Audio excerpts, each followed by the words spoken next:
प्रभु यीशु मसीह के नाम में जय मसीह। मैं पटना बिहार से भाई धनराज मसीह सुखानुआई फिर से आपके बीच में परमेश्वर के वचन को लेकर आया हूँ जीसस लव जी मिनिस्ट्री के द्वारा।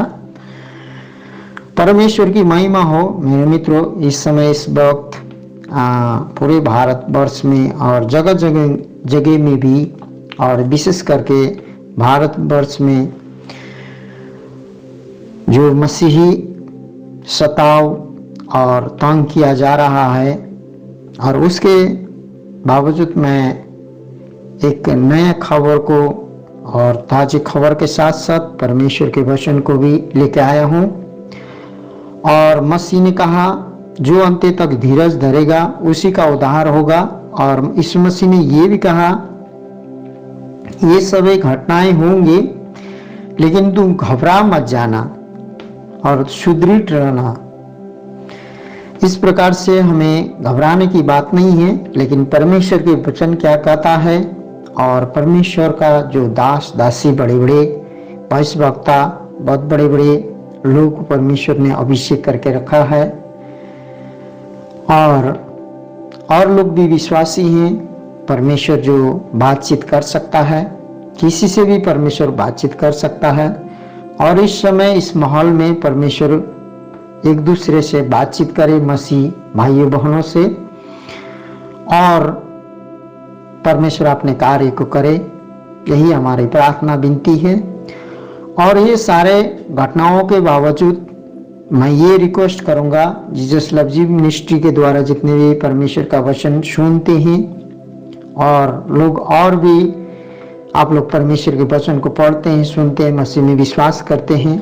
इस समय इस वक्त हम लोगों को एक मन एक चित होकर किस कलीसिया का भाई है, किस कलीसिया का बहन है, किस डिनोमिनेशन से है, किस से है या नहीं है, कौन चर्च का है, कौन चर्च का नहीं है, इससे हमें मतलब नहीं है। हमें पूरे देश के लिए और परमेश्वर के शांति के लिए और परमेश्वर के आनंद के लिए हमें प्रार्थना करना चाहिए, क्योंकि हमें बताया गया है पौलुस ने प्रार्थना किया करने के लिए और निवेदन करने के लिए और विनती और धन्यवाद, और हर एक देश के लिए और राजाओं के लिए और हाकिमों के लिए। परंतु इस वचन को मैं अभी आपके बीच में नहीं लाया हूं, और जो वचन लाया हूं उसी को हम लोग पढ़ेंगे। आइए पहले वचन को पढ़ते हैं, उसके बाद हम प्रार्थना करेंगे। पहले हम लोग पहला पत्रस 2:18 से हम लोग सीधे 25 तक हम लोग पढ़ेंगे। उसके बाद में हम प्रार्थना करेंगे, और जो भी खबरें हैं और जो भी वचन है आपके बीच में लाई जाएगी, और आप लोग इसको सुनिए और ज़्यादा से ज़्यादा आप शेयर करें और प्रार्थना करना शुरू करें। मैं भी प्रार्थना कर रहा हूँ। इस खबर को अपडेट करते हुए, वचन को अपडेट करते हुए मैं ऐसे बैठा नहीं हूँ, मैं प्रार्थना कर रहा हूँ, क्योंकि परमेश्वर ने मुझे अंधकार के घाटी से ज्योति में लाया है और मृत्यु के घाटी में से जीवन में लाया है। और मुझे पता है कि मार्ग, सत्य, जीवन, पुनरुत्थान जीवन मसीह यीशु है, और परमेश्वर यीशु मसीह यही सभी को बताने चाहता है। यहाँ लिखा है, हे सेवकों, हर प्रकार के भय के साथ अपने स्वामियों के अधीन रहो, न कि केवल भले और नम्रों के, परंतु कुटिलों को भी, क्योंकि यदि कोई परमेश्वर का विचार करके अन्याय से दुख उठाता हुआ कलेश सहता है तो यह सुहावना है। क्योंकि यदि तुमने अपराध करके घूस खाए और धीरज धरा तो उसमें क्या बड़ाई की बात है, उसमें कोई बड़ाई की बात नहीं है। पर यदि भला काम करके दुख उठाते हो और धीरज धरते हो तो यह परमेश्वर को भाता है, और तुम इसी के लिए बुलाए भी गए हो। क्योंकि मसीह भी तुम्हारे लिए दुख उठा कर तुम्हें एक आदर्श दे गया कि तुम भी उसके पद चिन्ह पर चलो। न तो उसने पाप किया और न उसके मुंह से छल की कोई बात निकली, पर गाली सुनकर गाली नहीं देता था। किसके बारे में कह रहा है? मसीह के बारे में, यीशु मसीह के बारे में। और दुख उठाकर किसी को भी धमकी नहीं देता था। दुख उठाता था, किसी को भी धमकी नहीं देता था, पर अपने आप को सच्चे न्याय के हाथ में सौंपता था। वह आप ही हमारे पापों को अपनी देह पर लिए हुए क्रूस पर चढ़ गया, जिससे हम पापों के लिए मर करके धार्मिकता के लिए जीवन बिताएं। उसी के मार खाने से तुम चंगे हुए, क्योंकि तुम पहले भटकी हुई भेड़ों के समान थे, पर अब अपने प्राणों के रखवाले और चरवाहे के पास फिर लौट आ गए हो। हमें बताता है, जब हम मसीह में नहीं थे तो हम भटके हुए थे। आइए हम प्रार्थना करते हैं। पिता, पुत्र और पवित्र आत्मा त्रिएक परमेश्वर, सेनाओं का यहोवा, आप जो थे, जो हैं, जो आने वाला प्रभु हैं और सर्वज्ञानी हैं, और ये जो भी हो रहा है पूरे पृथ्वी में प्रभु आप स्वर्ग से देख रहे हैं, और आप चाहते हैं कि इस समय हर एक भाइयों बहनों के साथ आप बातें करें, और हर एक लोग स्वर्गीय बातों की खोज में रहें, और आपकी को सुनने के लिए कान तत्पर, और आपकी बातों को देखने के लिए और समझने के लिए हो। इसीलिए हे पिता, आप सर्वशक्तिमान हैं। आप एक ही व्यक्ति के द्वारा अपने उद्धार को दिखा सकते हैं और विजय को ला सकते हैं, और अपने प्राचीन काल से ऐसा ही किया है। और प्रभु आप महिमा के योग्य हैं और आप सर्वशक्तिमान हैं। आप काम करने वाले परमेश्वर हैं। आप यदि काम करने चाहेंगे तो आपको कौन रोक सकता है?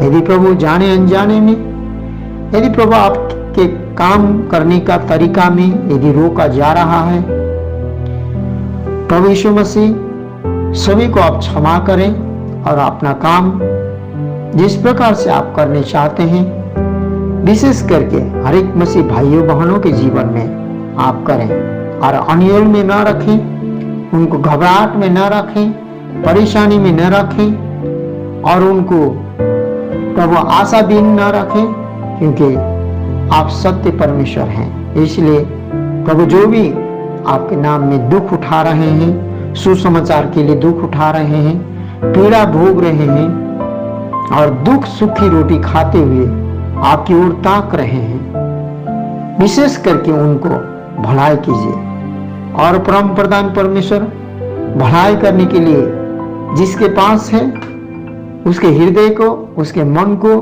खोल दीजिए, प्रार्थना करने के लिए भी, मुट्ठी खोल के देने के लिए भी, और प्रभु हर एक बातों को ऐसा होने दीजिए, क्योंकि अंतिम समय में आपने कहा कि प्रेम ठंडाता जाएगा। सच में प्रभु, अभी सबसे ज्यादा प्रभु मसीहों के बीच में प्रेम ठंडा होता जा रहा है, और इसमें जो डेविल है काम कर रहा है, और पूरी रीति से अंधकार की शक्ति काम कर रहा है।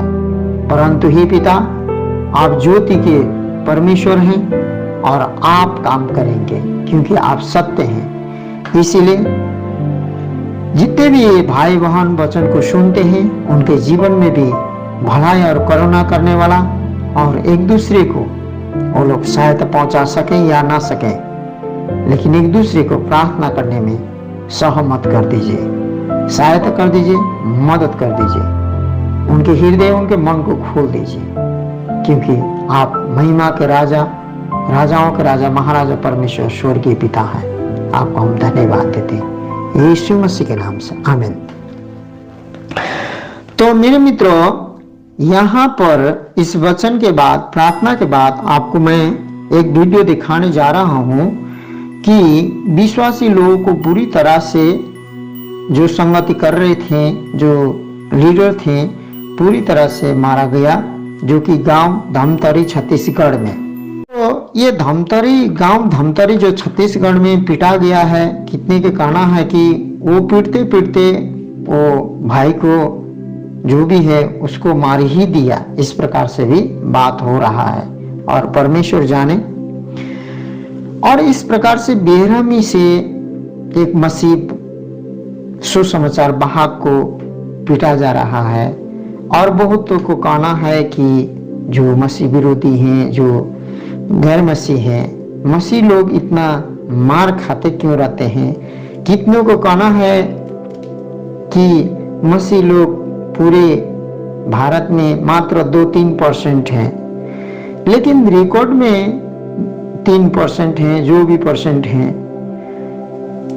परंतु मसीह विश्वासी पूरे भारत में आधा से भी ज्यादा हो चुके हैं।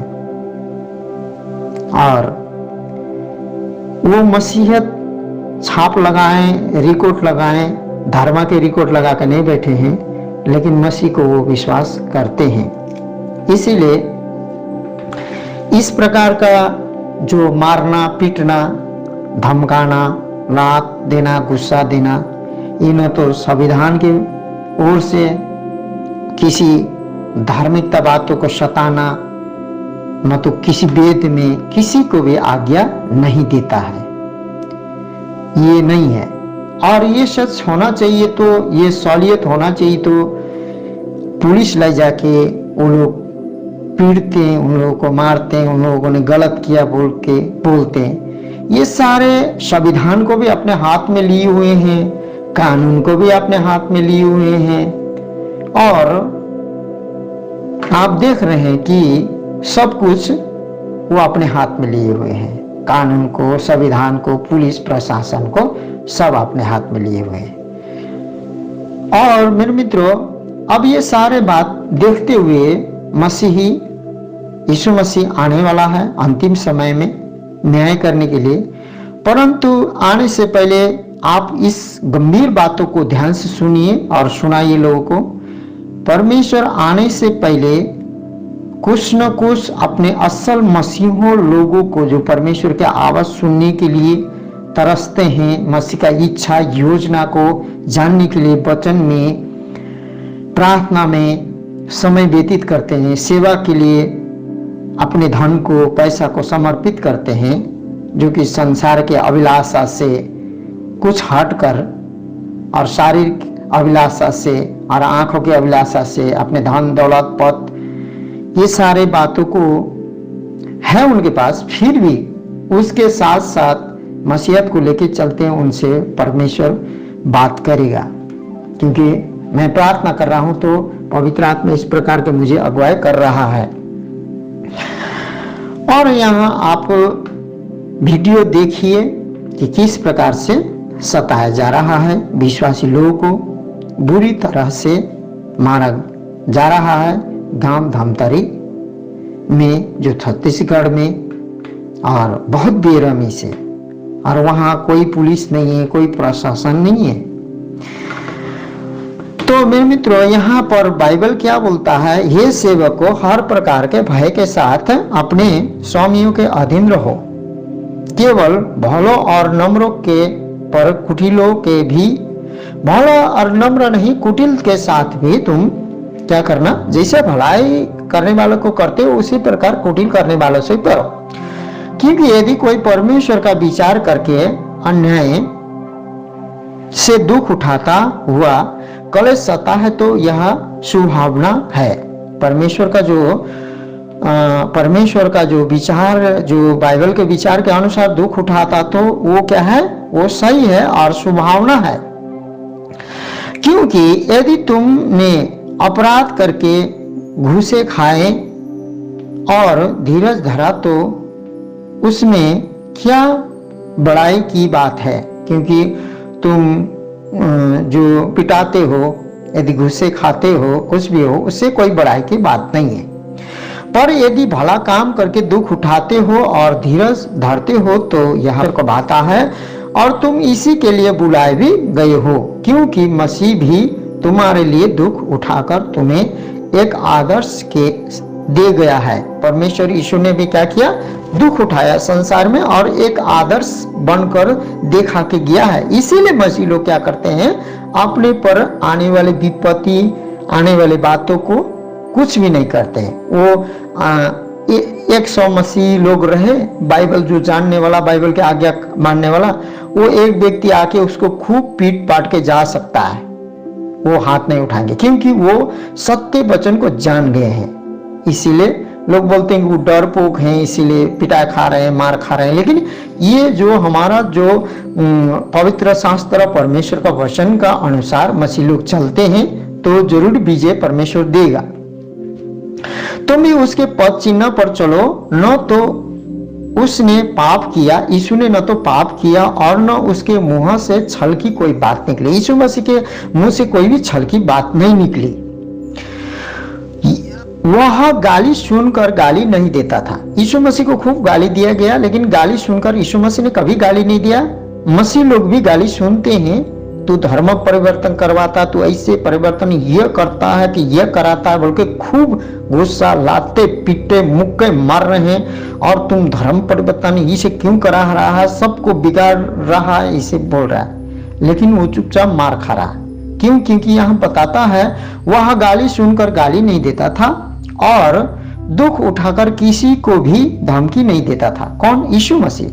पर अपने आप को सच्चे न्याय के हाथ में, जो परमेश्वर है, जो सच्चे न्यायी, सर्वशक्तिमान, स्वर्ग और पृथ्वी का राजा, राजाओं के राजा, महाराजा परमेश्वर, जो यीशु मसीह को इकलौता पुत्र को, जो यीशु मसीह को ये संसार में भेजा और बलिदान होने के लिए, संसार के पापों के लिए, जो यीशु मसीह को अपने पुत्र को भेजा कि उस पर सारे पापों को, बोझ को लाद दे और वो हमें रिहाई सिफाई दे, जो विश्वास करने वाले लोगों के लिए परमेश्वर ने अपने स्वरूप, अपने प्रतिरूप में मनुष्य को बनाया है।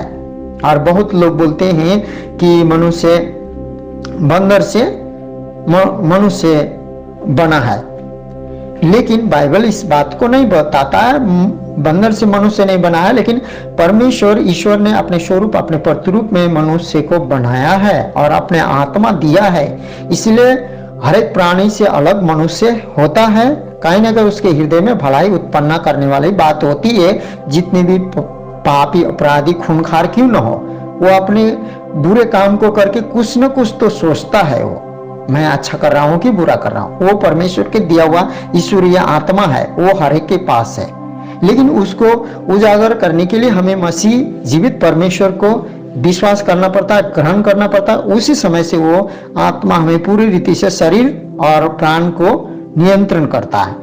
तो आपको सच्चे न्याय के हाथ में सौंपता था। यीशु मसीह को कह रहा है, वह आप ही हमारे पापों को अपनी देह पर लिए हुए क्रूस पे क्या हुआ? चढ़ गया, जिससे हम पापों के लिए मर करके धार्मिकता के लिए जीवन बिताएं। पापों के लिए यीशु मसीह क्रूस में चढ़ा कि यीशु मसीह के साथ हम भी चढ़ गए। और हम यीशु मसीह जिस दिन जी उठा, उस दिन हम धार्मिकता के क्या होते हैं? जीवन बिताते हैं। क्योंकि यीशु ने हमारे सारे पापों को तो ले लिया और हमारे पापों को लेकर उसकी धार्मिकता हमें दी। ये संसार के लोग जब बाइबल को पढ़ेंगे, बाइबल को समझेंगे, तब उनको भी मन इस प्रकार से होगा। उसी के मार खाने से, किसके? यीशु के मार खाने से तुम चंगे हुए हो, क्योंकि तुम पहले भटकी हुई भेड़ों के समान थे, पर अब अपने प्राणों के रखवाले और चरवाहे के पास फिर लौट आए हो। हम अपने प्राण के रखवाले और चरवाहे के पास फिर से लौट आए हैं।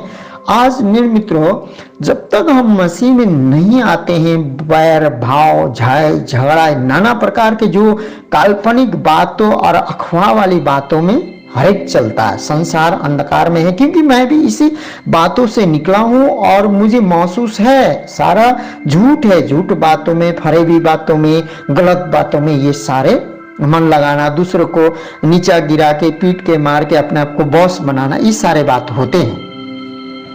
लेकिन प्रभु जब पवित्र आत्मा हम पर आते हैं, हमारा नया जन्म होता है, प्रभु को ग्रहण करते हैं, हम स्वर्गीय संतान बन जाते हैं, हमारा नया जन्म होती है, हमारा जीवन बदल जाता है। आगे पढ़ेंगे पहला पत्रस 2:1-3 और बोलता है, इसलिए सब प्रकार का बैर भाव, छल कपट, डाहा और बदनामी को दूर करके नए जन्मे हुए बच्चों के समान निर्मल आत्मिक दूध की लालसा करो, ताकि उसके द्वारा उद्धार पाने के लिए बढ़ते जाओ, क्योंकि तुमने प्रभु की भलाई का स्वाद चख लिया है। हमारा जो यीशु मसीह का भलाई का हमने स्वाद चख लिया है, और प्रभु चाहता है कि हरेक जो मसीह को विरोध करते हैं, जो आज मसीह को मारते हैं, पीटते हैं, वो भी प्रभु उनको भी प्रेम करते हैं। जितना मुझसे प्रेम करते हैं, जितना एक मसीह याजक को, परमेश्वर पास्टर को प्रेम करते हैं, उतने ही परमेश्वर उस पापी, उस अपराधी, उस असमझ को भी प्रेम करते हैं। ये मुझे महसूस है, बाइबल बताती है।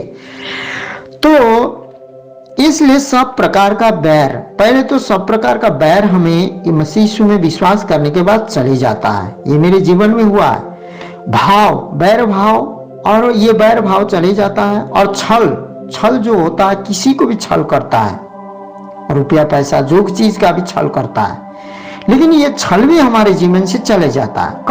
कपट भी चले जाता है। डाहा, किसी को देखकर डाहा करना, डाहा अभी जो कि मसीह लोगों को लोग डाहा करते हुए बहुत से लोग सता रहे हैं, क्योंकि वो लोग सत्य को नहीं जानते, अंधकार में हैं, और वो सत्य को जानते तो सत्यता के साथ, प्रेम पूर्वक साथ वो लोग बातचीत करते। तो डाहा और बदनामी को दूर करके, डाहा बदनामी को दूर करके नया जन्मे हुए बच्चों के समान निर्मल आत्मिक दूध की लालसा करो। हम लोग आत्मिक दूध की लालसा करते हैं, परमेश्वर की वचन की लालसा करते हैं, परमेश्वर की भलाई करुणा की लालसा करते हैं, और हम मसीह में आने के बाद मसीही लोग ये ऐसा कर सकता है मेरे मित्रों। इसलिए अब हमें हर एक भाइयों के लिए, बहनों के लिए जो समाचार के लिए सताए जा रहे हैं, उनके लिए हमें उनसे भेंट हो या ना हो, हर एक व्यक्ति को हमें प्रार्थना करना चाहिए। और ये बात, ये विपत्ति, ये झूठ, ये फेरेबी, ये डाहा, ये कपट, ये बदनामी में जो फंसे हुए लोग हैं, जो बैर में, भाव में, छल में, कपट में, डाहा में और बदनामी में जो फंसे हुए लोग हैं, वो हमें भी फंसा सकते हैं, हमें भी दोष लगा सकते हैं, कुछ भी कर सकते हैं। इसीलिए आज मेरे मित्रों, हमें एक मन, एक चित होकर परमेश्वर को पुकारना, परमेश्वर को दुहाई देना, और जो कि बच्चों के समान जो निर्मल आत्मिक दूध की लालसा करते हुए, ताकि उसके उद्धार का, जो उसके द्वारा उद्धार पाने के लिए बढ़ते जाना है, जो कि उसका उद्धार का मतलब बहुत ही बातों में हमारा उद्धार होता है। जैसे कि विरोध से भी हमें एक उद्धार, छुटकारा के बातें होती है, भाव के, झगड़ा के, ये सारे बात। जब परमेश्वर छोटे छोटे बातों को पूरी रीति से काम कर सकता है, तो बड़े बातों को भी काम कर सकता है, क्योंकि परमेश्वर ने कहा यदि तू छोटे बात में विश्वास योग्य हो, मसीह लोगों को कहा परमेश्वर ने, तो बड़े बात में भी तू विश्वास योग्य होगा। इसका मतलब परमेश्वर यदि छोटा मोटा काम कर सकता है, तो परमेश्वर बड़े बड़े परिवर्तन भी कर सकता है, और लोगों को परमेश्वर बदल भी सकता है। इसीलिए हमें इस समय परमेश्वर चाह क्या रहा है, और परमेश्वर क्या करने वाले हैं, और परमेश्वर का पवित्र आत्मा हर एक मसीह से अब आखिरी समय में बात करने वाला है। लेकिन उसी से बात करेगा परमेश्वर जो सुनने के लिए उसके ओर कान तत्पर रखेंगे, जो उसकी शक्ति सामर्थ को देखने के लिए अपने आंखों को तरसाएंगे, और हम अपने हृदय को खोलेंगे। उस मसीह लोगों से परमेश्वर अवश्य बात करेंगे। नहीं तो अब ये अंतिम से अंतिम समय है, जो कि चुने हुए लोग भी भरमाए जाएंगे, क्योंकि आप देख रहे हैं किस प्रकार के सताव हो रहा है। इस वचन के कारण, इस वचन के अनुसार, और इस वचन लिखे हुए परमेश्वर का जीवित वचन के कारण आपको बहुत आशीष मिले। आमीन।